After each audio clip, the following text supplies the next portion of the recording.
នារីក្លាហានក្របបែកទម្លាក់ពីយន្តហោះប្រភេទ M117 ទម្ងន់ជិត400គីឡូក្រាមត្រូវបានដកបន្សាបដោយសុវត្ថិភាព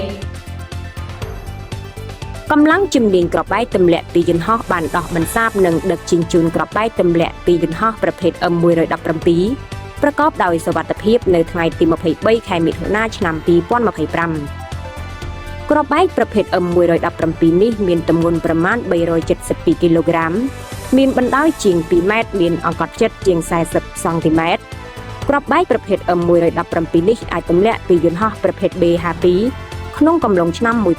1973ក្របបែកនេះបានឃើញនៅភូមិបាក់កូតឃុំលីបូស្រុកត្រាំកក់ខេត្តតាកែវក្នុងជម្រៅប្រមាណជាង4ម៉ែត្រ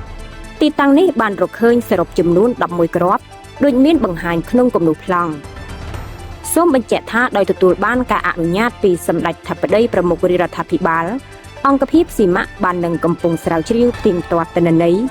ការទម្លាក់គ្រាប់បែកនៅកម្ពុជាលើទីតាំងប្រមាណជាង230000ទីតាំងក្នុងក្របខ័ណ្ឌទូទាំងប្រទេសនិងរៀបចំប្រព័ន្ធទិន្នន័យជាតិ AI សម្រាប់គ្រប់គ្រងនិងដោះស្រាយវិបត្តិគ្រាប់បែកសំណល់សង្គ្រាមធានាសុវត្ថិភាពប្រជាជនកម្ពុជាស្របតាមគោលនយោបាយរបស់រាជរដ្ឋាភិបាល